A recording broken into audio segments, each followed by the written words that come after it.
Salve, salve, gente boa! Eu sou o professor Euclides, essa é a Escola Teófilos. Bem-vindos ao nosso canal. Você que está chegando pela primeira vez, não deixe de se inscrever, de deixar o seu gostei depois de assistir o vídeo e partilhe à vontade com todos os seus grupos de família, com o grupo de catequizando, grupo de estudo bíblico.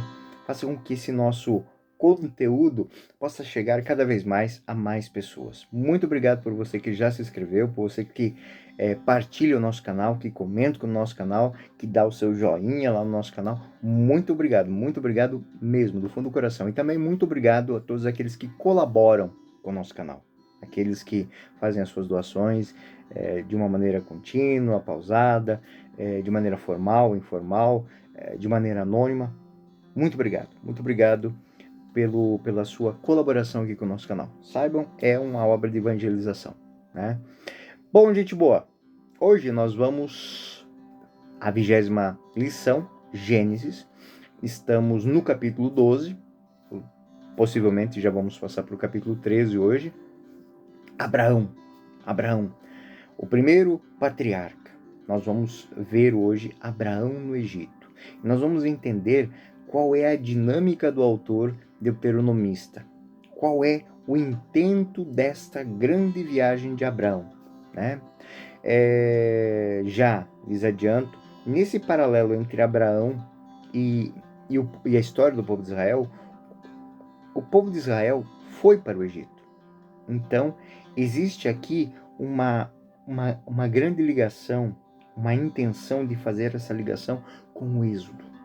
Vamos entender como é esse êxodo, como esse êxodo se configura, como se parece, como o autor diz a mesma coisa com outras palavras.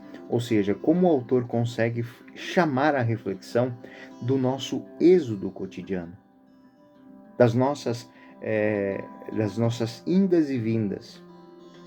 Quantas vezes nós passamos pelos mesmos lugares onde os nossos pais já passaram? Como é que os nossos pais passaram por aquele momento da história? Como é que eles passaram? A vida é um ciclo. A vida é um ciclo. Nós nascemos, nós crescemos, nós nos instruímos, nós buscamos alguém para condividir a vida, né? De uma maneira sacramental, ou de uma maneira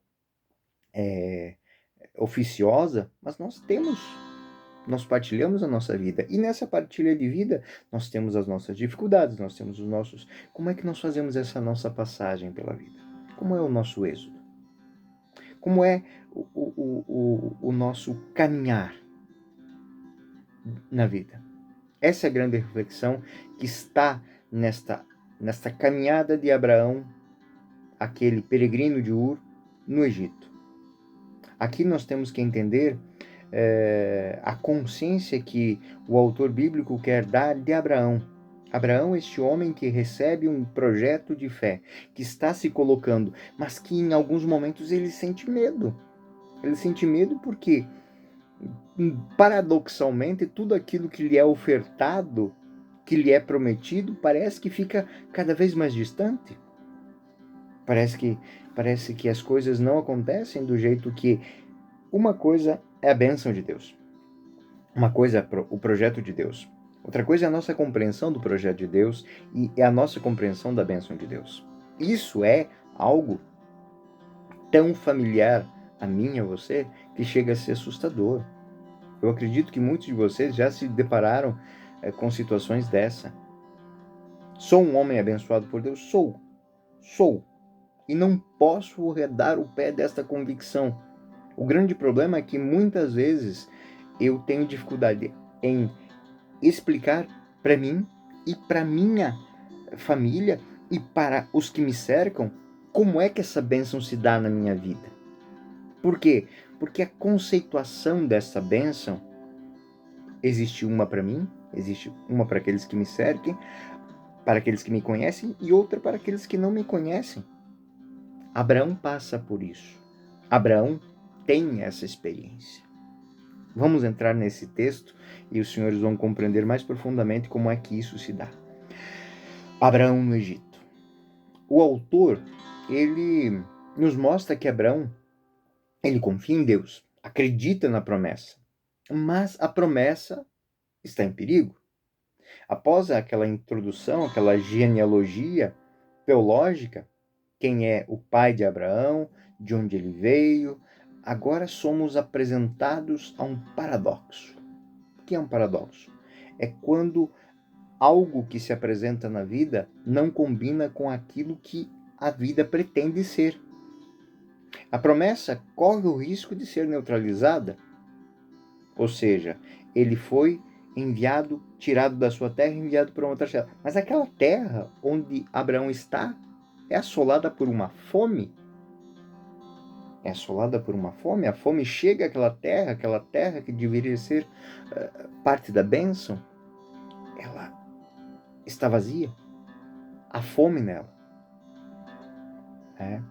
Deveria ser muito mais ao sul, né, do caminho de Ur, porque ele desceu para o Egito porque existia fome no seu país.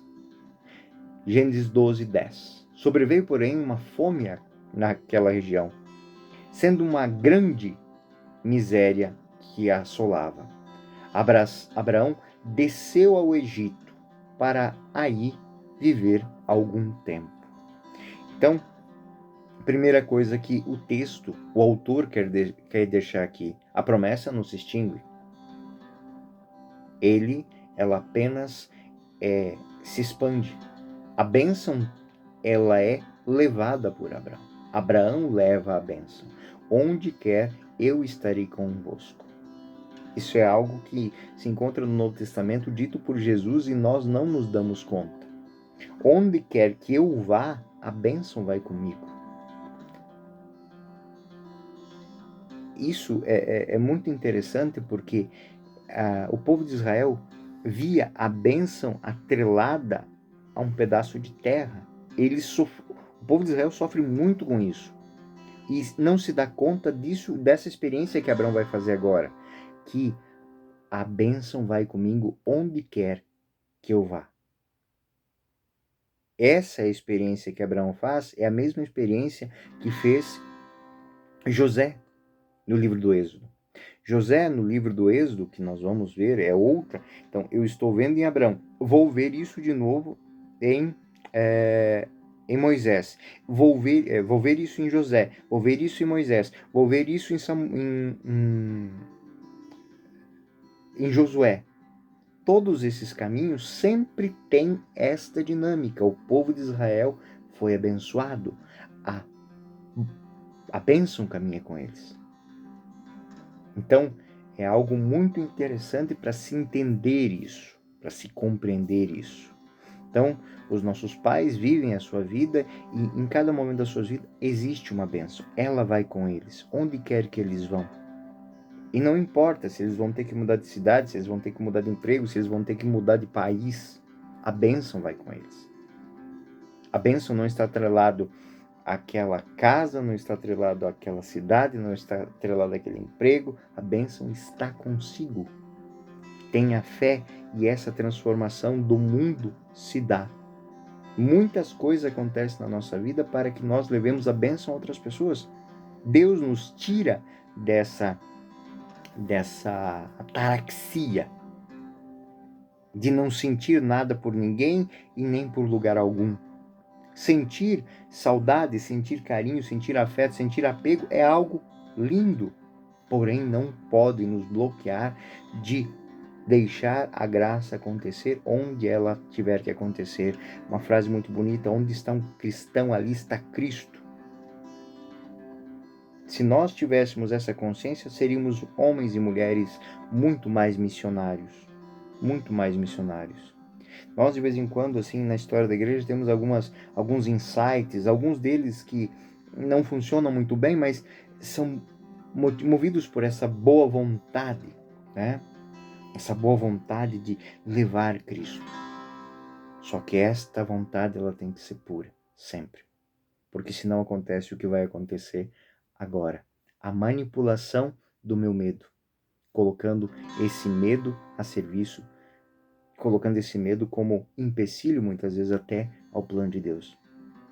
Então, eu quero ajeitar para que a bênção que eu sonhei, o plano que eu sonhei, o caminho que eu sonhei, se adeque àquilo que eu de fato quero fazer.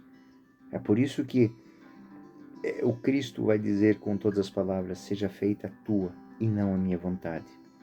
Colocou isso, nos deu isso de presente na oração do Senhor, na oração do Pai Nosso.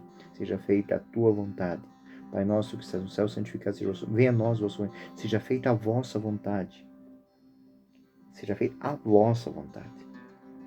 Porque nós, muitas vezes, atrapalhamos o projeto. Atrapalhamos o projeto porque não compreendemos ele, mas queremos participar dele. Então, essa é uma compreensão que a reflexão sobre o patriarca Abraão nos leva. Essa caminhada para o Egito tem muito a nos contar ainda, então não vou me reter muito aqui. Vamos em frente. Esta fome, ela cai sobre a terra onde Abraão está, e ele tem que descer para o Egito. Então a proclamação da promessa de Deus, né, já parece que está desaparecendo. Abraão passou da terra de Canaã, a terra onde corre leite e mel, nós vamos ver isso depois, mas nem pôde parar nela. Por quê? Porque lá não tem comida. Lá existe naquele momento uma situação de fome. Isso é muito interessante que quando Moisés traz o povo para a terra prometida, ele fica rodando no deserto, porque existem tribos de cá, de lá, ele não tem lugar, ele não pode ficar num lugar fixo. Então, eu estou diante da terra, mas não posso entrar nela. Josué é a mesma coisa. Ele está na terra, mas ele tem que ir de um lado para outro dentro dessa terra para conquistá-la. E Abraão agora está fazendo essa experiência de êxodo. Ele sai de Ur, passa por Canaã, mas não pode passar em Canaã, por quê? Porque senão ele morre de fome. Então ele tem que descer para o Egito. Rebanhos, pessoas, elas seguem esse patriarca. Correm o risco de morrer de fome, e não só de fome. Essas estradas eram cheias de pessoas tão famintas quanto Abraão. Salteadores, bandidos, tribos que simplesmente, para não ter ninguém nas imediações ou não compartilhar os pastos, podia atacar simplesmente para matar. Então, olha o tamanho do problema que Abraão tem. É um verdadeiro paradoxo mesmo. Como? Eu saí da minha terra, passei pela terra que era para ser minha, e agora tenho que ir para lá, e agora vou colocar em risco toda a minha caminhada, toda a minha vida. A história que o autor bíblico nos dá para ler, na verdade, ela é um conto popular entre os hebreus. Nem somente entre os hebreus, essa história, ela constitui um padrão que se repete em Gênesis, se repete no Êxodo, se repete em Números, em Deuteronômio. E os livros históricos, todos eles, a começar de Josué, eles repetem esse padrão. O Gênesis nós temos 3 vezes, com Abraão, com Isaac e com Jacó. Jacó depois passou fome, deu fome, tiveram que ir para o Egito. E lá no Egito estava José. Ou seja, eles expulsaram a bênção foi para o Egito.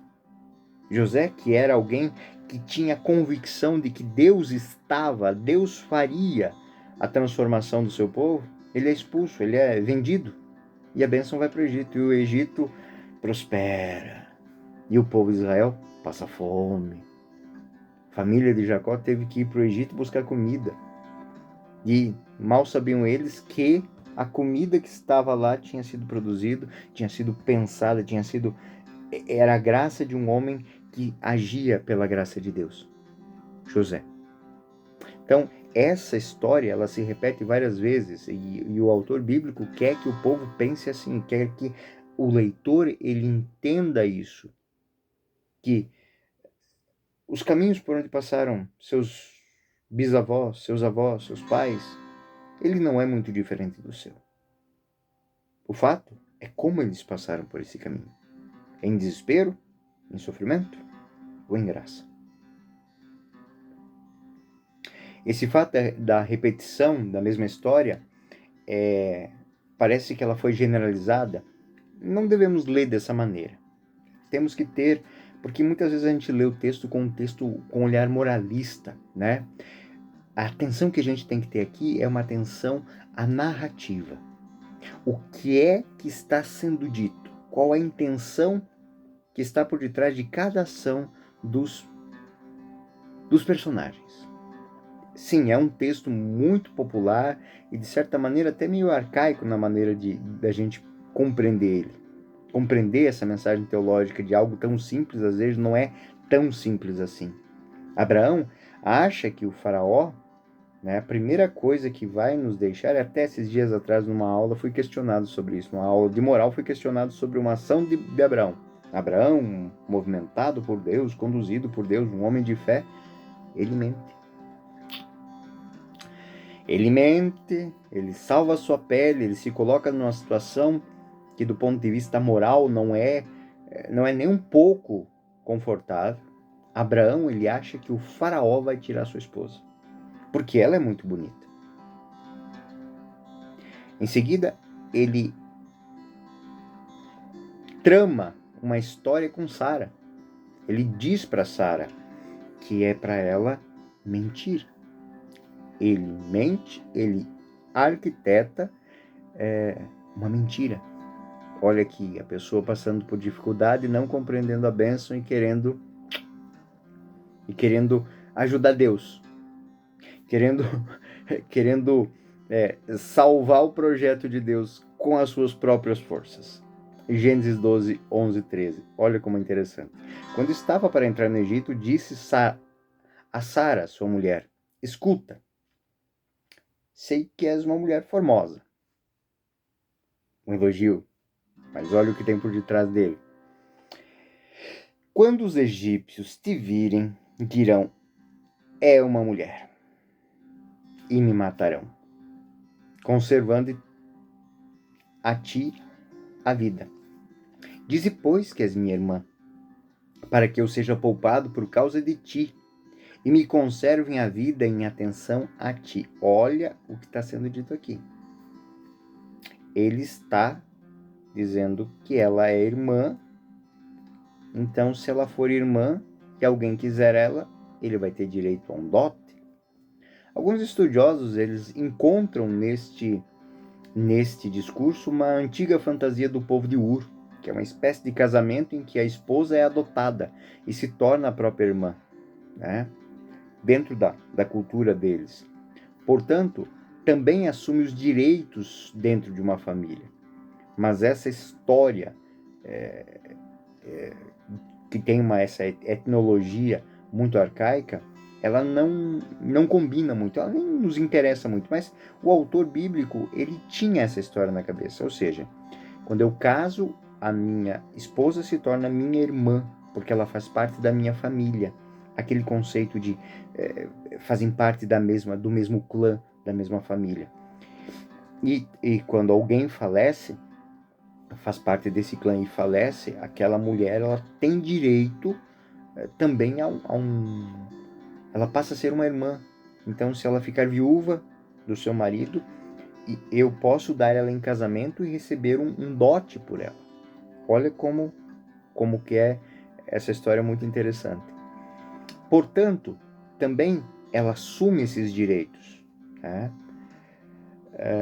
A intenção, ela é dupla. Por um lado, serve para mostrar, dentro desse texto, desses 3 versículos, mostrar que a avó, ou seja, essa matriarca, Sara, é muito bonita. Então isso serve também para as mulheres. Essa mulher de fé é uma mulher linda, ao ponto que ela chega a ser a mulher mais bonita e ela atrai a atenção de todos, de maneira especial dos poderosos, né? Com isso gera um risco para o marido. O segundo aspecto é o quão inteligente é Abraão. A avó é linda, o avô é inteligentíssimo, porque ele sabia que, sendo ela bonita, ele esposo ia matar ele para ficar com ela. Porém, ele, com esse conceito de que a esposa se torna irmã, ele sabia que se apresentasse como irmã, ele manteria sua vida e a sua situação de vida ia mudar. Então, isso eu mostro que a avó é linda e que o avô é inteligente. Olha a riqueza da mensagem que está aqui. Porém, isso pode cair por terra quando a gente olha o que está de fato acontecendo. Só que esse é um olhar moralista que não faz parte do pensamento do autor bíblico.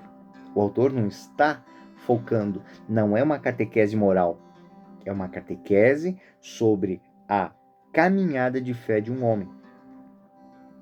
A caminhada de fé de um homem que é chamado a viver a bênção e passa por dificuldades. E a cada dificuldade parece que ela só aumenta e a bênção fica mais distante. É o dito paradoxo que nós falamos. Então nós não temos o direito de ler esse texto com um olhar moralista, porque aí nós caímos fora do texto. Nós não vamos entender nada. Simplesmente vamos fazer aquela pergunta que me fizeram. Abraão pecou? Com certeza, todos nós somos pecadores. Mas eu não posso aplicar isso neste momento, porque essa lei ela ainda não existe. Ela não foi configurada. Abraão fez aquilo que o bom senso lhe dizia. A Bíblia, ela não é esse catecismo de verdades morais. Não é. Principalmente o Antigo Testamento. Ele não foi constituído para isso. Também, nós temos que entender que não é um catálogo de vida de santos, né? Nós pegarmos Moisés, por exemplo. Moisés passou a fio de espada a comunidade que o acolheu quando ele fugiu do Egito.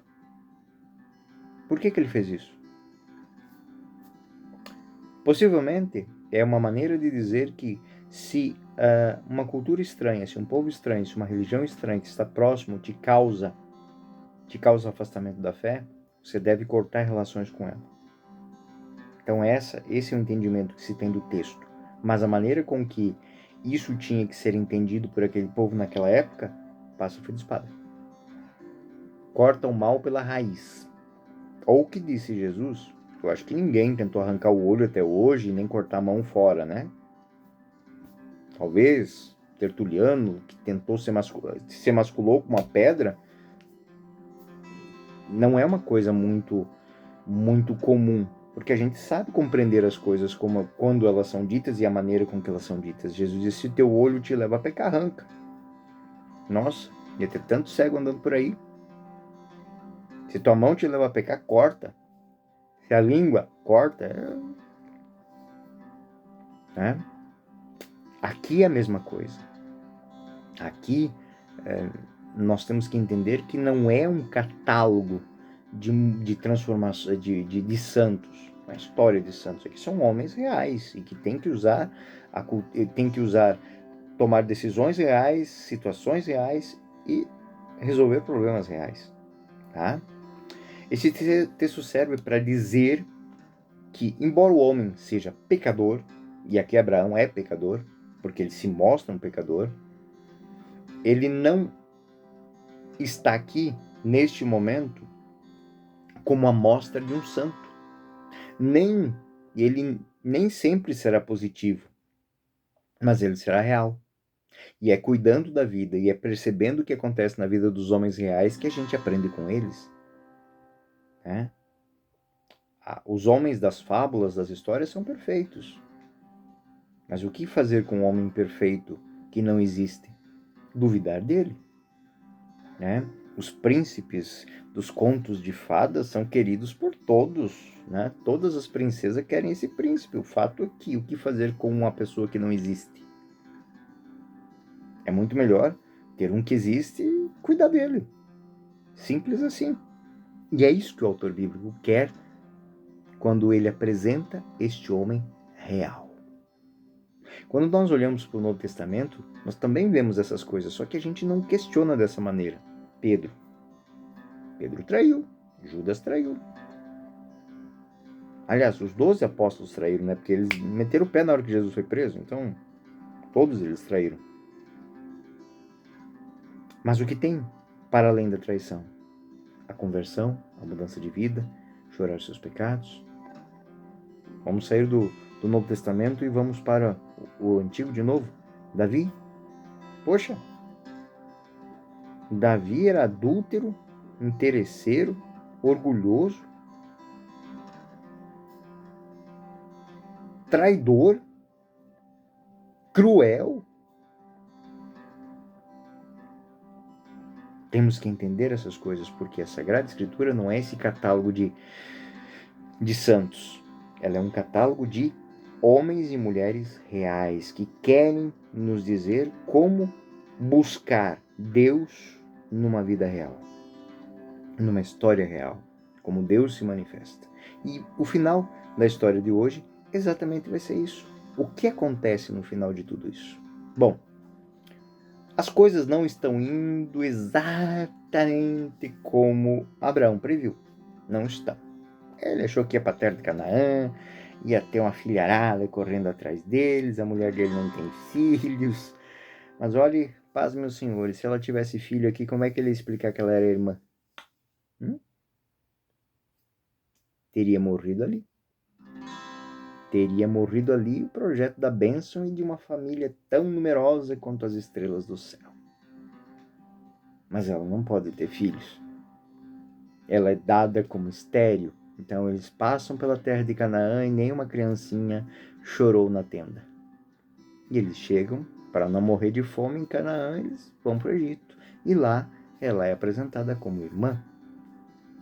Então, os egípcios viram Sara, mas sabendo que ela era irmã, né, mantiveram ele vivo. E o faraó leva Sara para o seu harém. E Abraão recebe o dote, porque ela é irmã dele.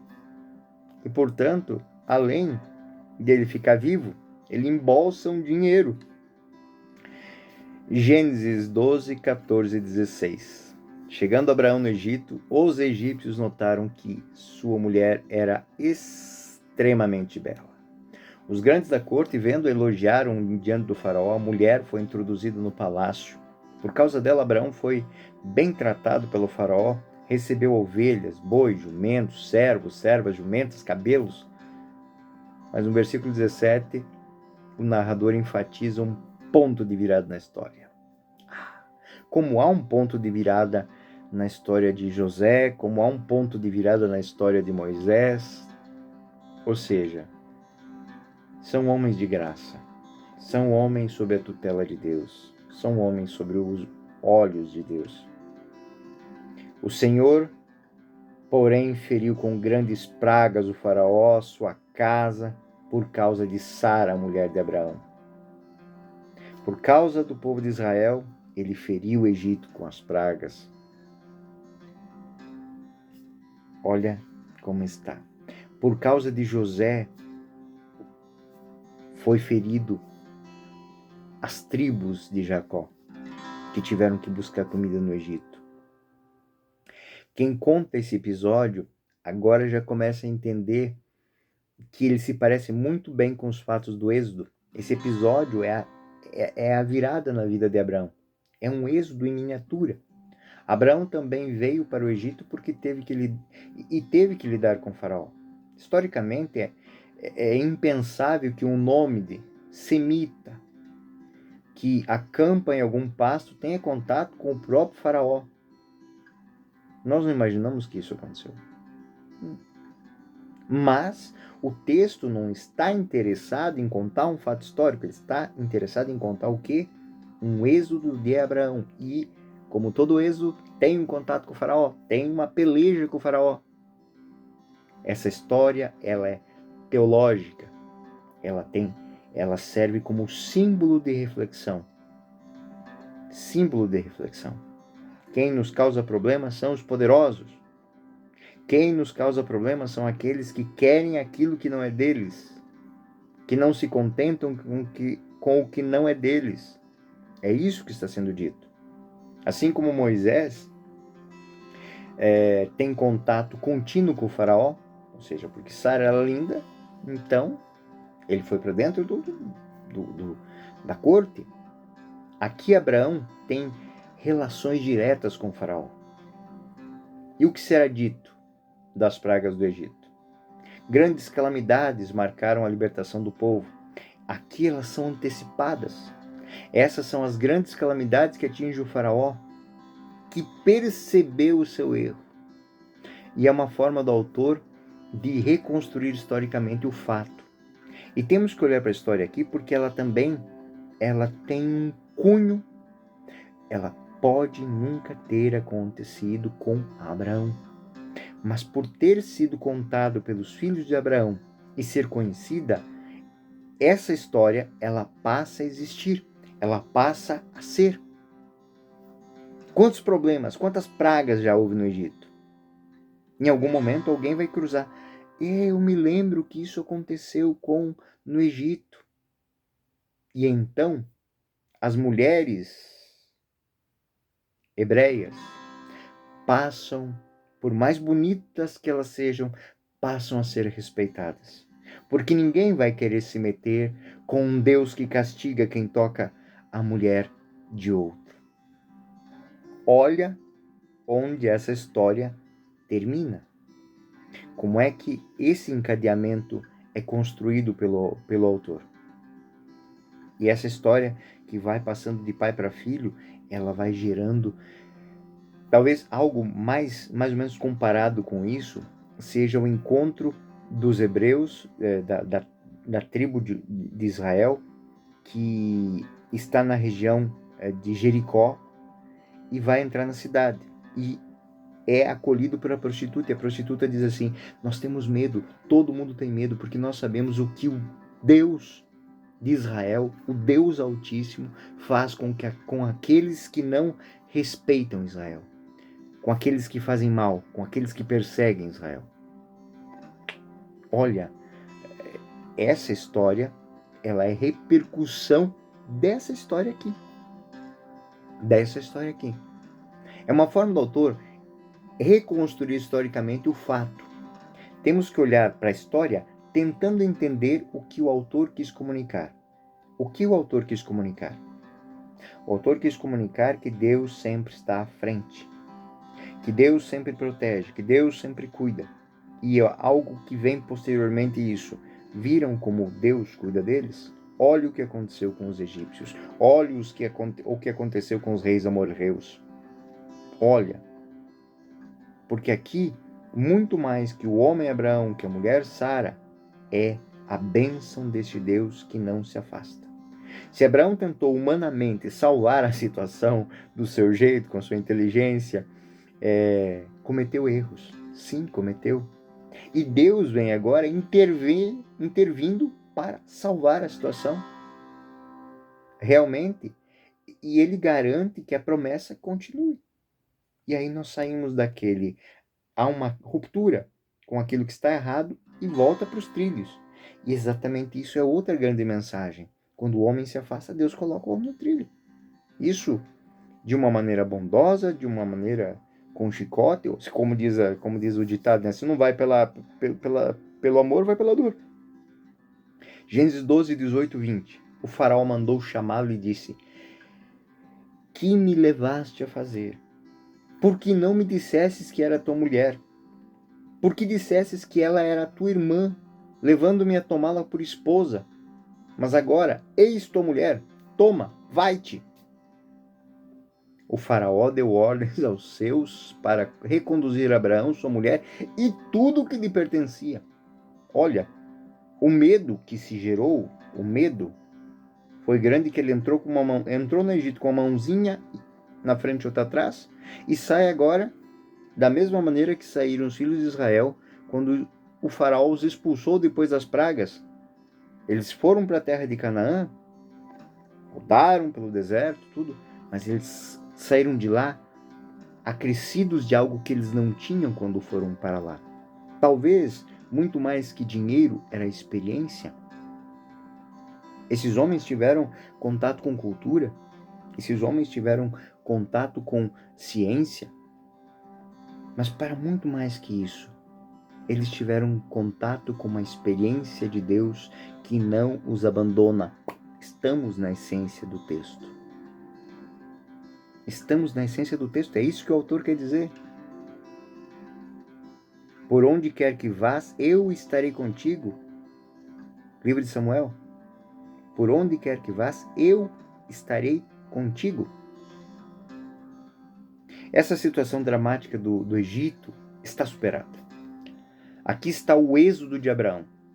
Abraão está salvo, são e salvo. Com a sua esposa, são e salvo, com muito mais bens do que chegou no Egito. Superou fome, também aumentou o bem-estar da sua casa. Podemos dizer que é um homem que voltou a fazer as pazes com a bênção, ou seja, exatamente como os homens do êxodo. Ou seja, a presença de Deus não se revelou do jeito que ele queria, mas do jeito que tinha que ser. Lembram-se que eu falei que se Sara tivesse filhos durante a caminhada para Canaã, como é que isso iria acontecer? Ela é estéril. A falta de graça se tornou uma bênção. Aquilo que era motivo de tristeza passou a ser um escudo de alegria. Vamos a outro tema. A separação de Abraão e Ló. Bom, nós estamos no capítulo 13. E assim, o autor o deuteronomista, ele não dorme em serviço, não tá ali para escrever conto de fadas, não. Outro problema. Estamos fora do Egito, né? Voltou do Egito para o Negueb, para a região de Canaã. E o problema que o autor quer apresentar para que se reflita sobre isso, é algo que machucou muito o povo de Israel. Machucou muito o povo de Israel porque ele está sendo escrito do exílio. Esse texto é uma reflexão do exílio sobre algo que aconteceu. E é muito triste o que aconteceu. Aconteceu que são dois reinos. Aconteceu que existe uma divisão entre o povo. Aconteceu que existe uma divisão entre as tribos. Muitas tribos foram aniquiladas, extintas, em genocídio. Por quê? Porque as tribos eram diferentes e não souberam conviver. E aqui o pai Abraão está ensinando o que tem que se fazer. Gênesis 13, 1, 4. Abraão voltou do Egito para o Negueb. Sua mulher, tudo que lhe pertencia, e Ló o acompanhava. Abraão era muito rico em rebanhos, prata, ouro. Ele foi de acampamento em acampamento de Negueb até Betel, ao lugar onde uma vez armara sua tenda, em Betel e Ai. No lugar onde encontrava um altar que havia edificado antes, ali invocou o nome do Senhor. A jornada, pelo contrário, agora é uma subida, é um retorno. Agora um problema superado, mas outro se apresenta. Agora não é um problema externo, com as tribos que eu vou encontrar no caminho, com o povo que eu vou encontrar. O problema agora é interno. As tribos dos dois grupos, o grupo de Abraão e o grupo de Ló, brigam por quê? Pasto, poços. É algo que, trazendo para o nosso dia a dia, a sociedade cresce. A sociedade ela consome quando se multiplica. O povo está progredindo, mas também está consumindo mais. E isso, não se enganem, senhores, é o ponto de partida de todas as guerras pelo mundo.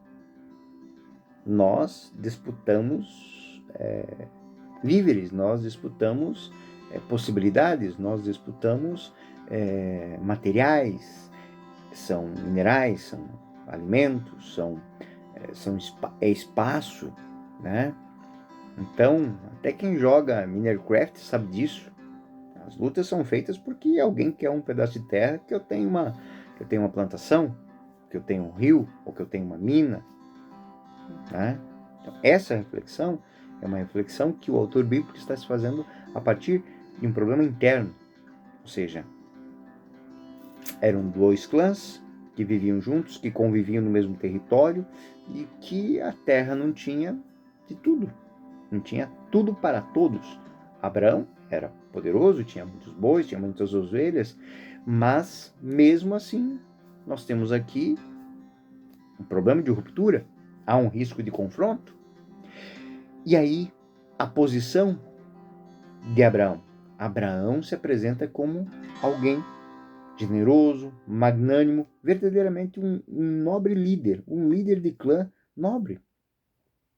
Abraão disse a Ló: rogo-te que não haja discórdia entre mim e ti, nem entre nossos pastores, e pois somos irmãos. Aqui novamente aquele conceito, né?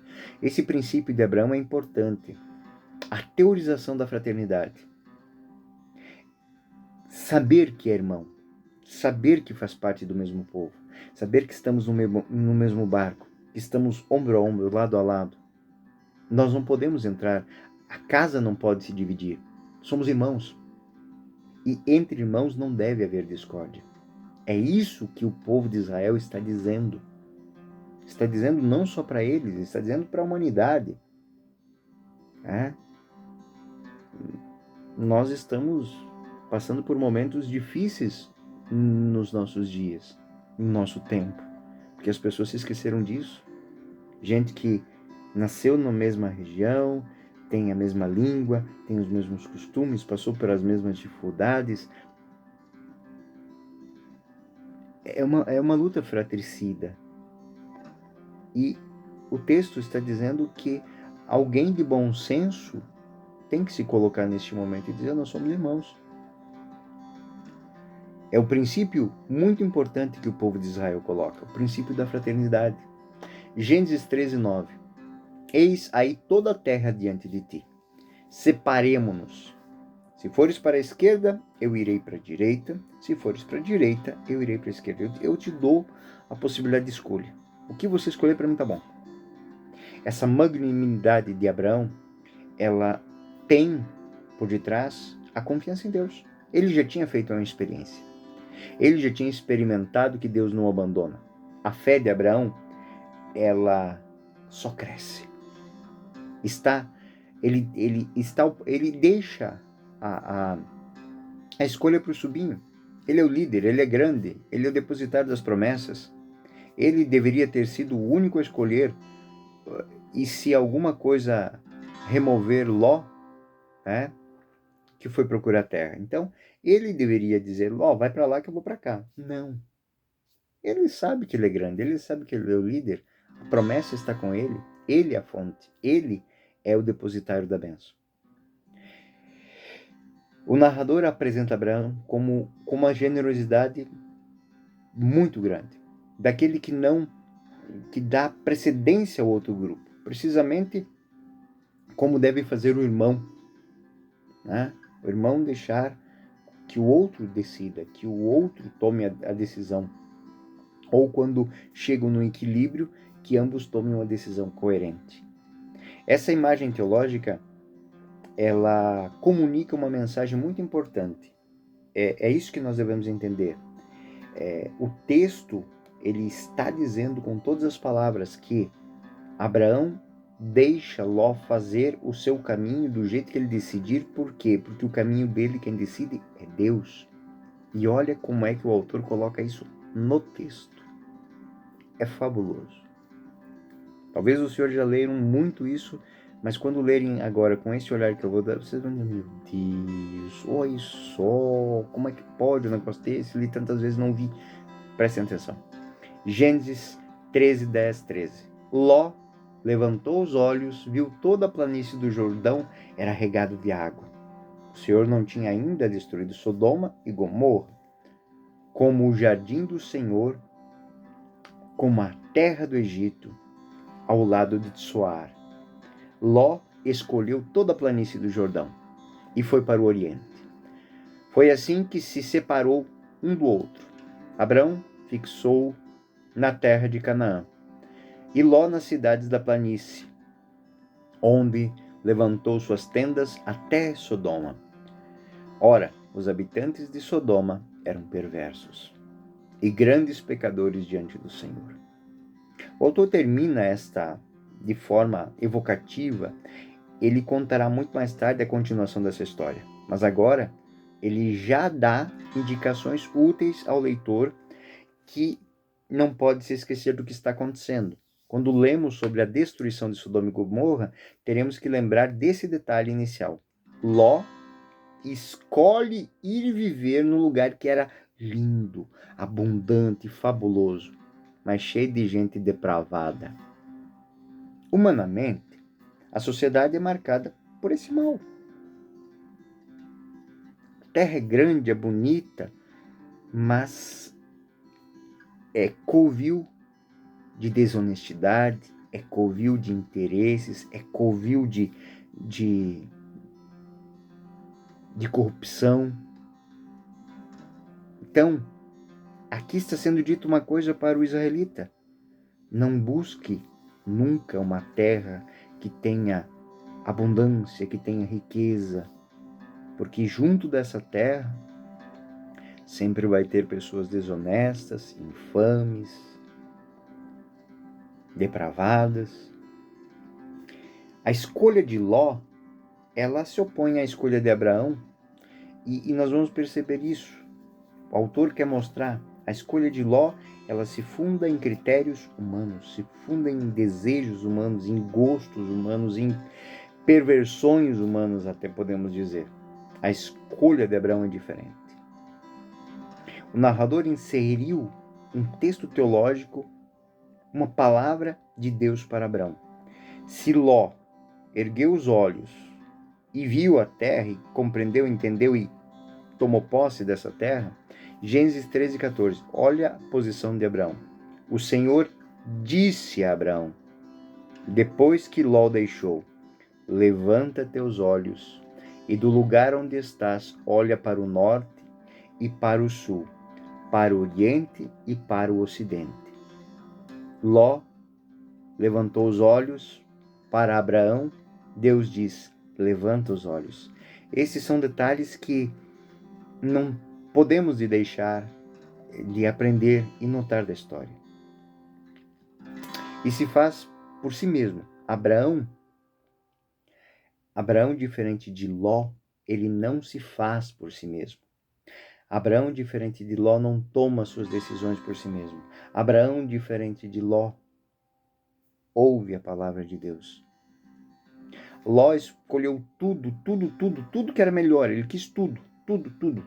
Estava no lugar mais abundante, mais bonito. Mas Abraão recebe a promessa. Abraão, ele vai possuir a terra.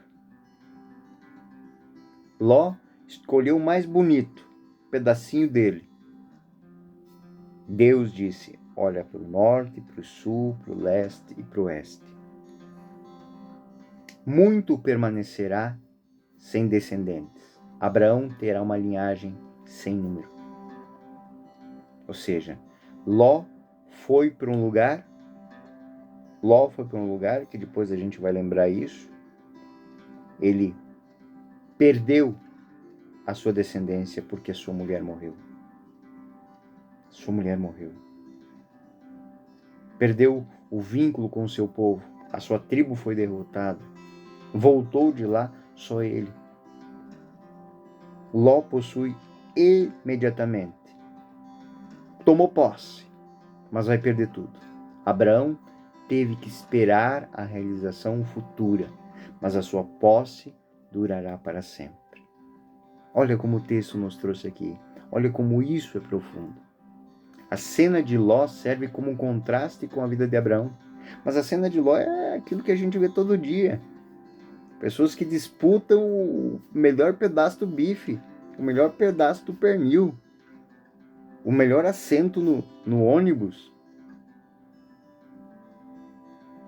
o melhor lugar, o lugar mais alto.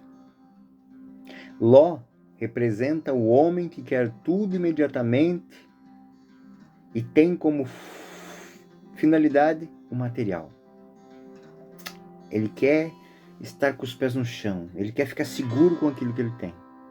Ló não é modelo positivo, é um modelo negativo que está no texto. Abraão se opõe a esse modelo. Abraão, ele faz aquilo que o Senhor deixa ele fazer. Que tem coragem de renunciar a uma terra bonita, uma terra abundante, para deixar o outro ir na frente. Ele tem a coragem generosa de esperar, de olhar para frente, além do contingente, além do visível. Ele vê a promessa que lhe foi dada. Promessa que a cada dia ele vai fazendo experiência. Assim, mais uma vez, essa história, esse discurso que o autor deuteronomista ele apresenta uma ligação direta com Deus. Ou seja, é Deus que dá a bênção. É Deus que constrói a história daquele que tem fé. E Deus deve ser compreendido. Deus deve ser buscado. É Deus que deve ser obedecido. Toda vez que o Senhor fala nesses relatos teológicos, não pode ser entendido como uma intervenção da palavra, porque pode ser ouvida com outros ouvidos. Ou seja, Deus fala para quem quer ouvir. É uma forma muito sintética e muito simbólica de se expressar. Ele indica uma experiência religiosa. Ló não tem essa experiência religiosa. Abraão tem. E isso aqui é fruto de um lento amadurecimento de todas as pessoas. De todas as pessoas. Isso aqui repercute na história do povo de Israel, repercute na história da humanidade. Porque as pessoas que passam a compreender isso, passam a entender isso, mudam a sua vida. Reorganizam a sua vida.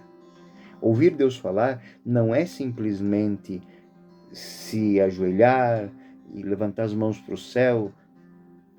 Ouvir Deus falar é pensar 2, 3, 4, 15 vezes antes de tomar uma decisão. Por quê?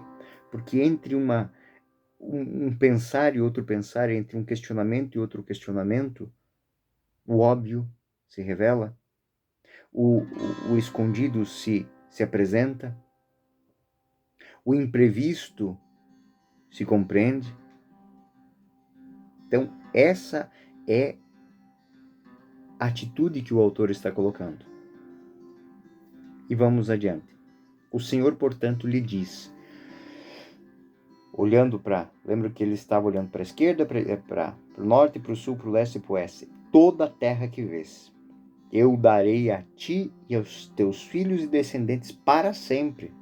Tornarei tua posteridade tão numerosa como o pó da terra.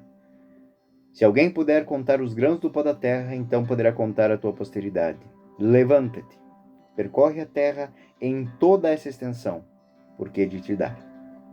Então, ele não vai para um lugar. Ele começa a grande peregrinação dele. Ele está renovando a promessa. Abraão ainda não vê nada, não tomou posse de nada, mas está conhecendo tudo. Lembra que lá no livro do Êxodo, no livro do Gênesis, Deus fez com que todos os animais passassem na frente de Adão, e passando à frente de Adão, ele tomou posse deles? Olha a beleza do que está sendo dito aqui. Abraão vai rodar aquele mundo, vai conhecer aquele mundo. Ele não vai tomar nada por posse, mas ele vai conhecer tudo. E conhecer é tomar posse. Conhecer é absorver o mundo que está à sua volta. É uma renovação da promessa. Ele continua confiando no Senhor. Tudo ficou no ar e ele manteve a sua fidelidade. Gênesis 13:18. Abraão levantou as suas tendas e veio fixar-se no vale dos carvalhos de Mambré, que estão em Hebrom, e ali edificou um altar ao Senhor. Muito bem, gente boa. No capítulo 14, nós vamos encontrar outro episódio que cria conexão com Abraão e com Ló novamente. Mas esse é o tema da nossa próxima aula. Eu sou o professor Euclides, essa é a Escola Teófilos. Bem-vindos ao nosso canal. Muito obrigado pela sua audiência. Até o próximo vídeo. Fiquem com Deus.